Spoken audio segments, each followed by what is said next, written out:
In this video, I am going to discuss how to enter tutorial time for your students. Once you have put the SimpleSchool's database onto your desktop, you open it, and you will see that it'll ask you to enable, so click on Enable. Now that's the very first time you ever use it. After you hit the Enable and you open it again, it's not going to have that yellow bar with Enable anymore. You're going to put in your password. Now the password changes every year, and we send that out to our teachers either through an email or in the Technology OneNote notebook. So once you sign in, here is where you can enter students' information. So you would click on Tutorials. You would click Add Tutorial. I'm going to do our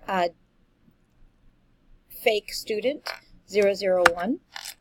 So Taylor Swift is the student, and this is her information. So now I'm going to come here. I can use the drop-down menu to locate a teacher, or I can begin typing a name. It will find that teacher. I can pick a subject, give it a time. We try to use 0.5, 0.75, an hour.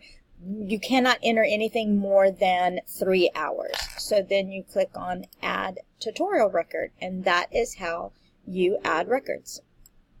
Now, once you've added tutorials for students, you can go in and print out an individual student report or a report by your homeroom. So to do that, if you wanted to do just a student tutorial log, you would click on Student Tutorial, and it's going to ask you for the student's ID. So I'm going to put in the student ID, and then it's going to tell you every teacher that's put in time for that student and how much time they've earned. And then you can print that for the student if they would like to have it.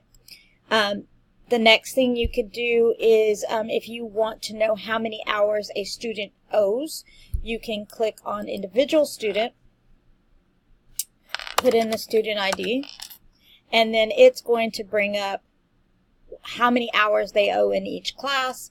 Down here, you see it says hours balance negative 0.75, and that negative 0.75 means that they have earned 45 minutes of time towards their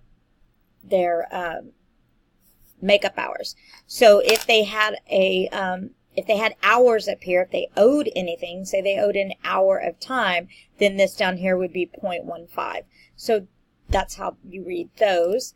And then if you want to pull your whole homeroom, you can click on Select a Homeroom, and then you put in the homeroom number. So like my old homeroom is 1214.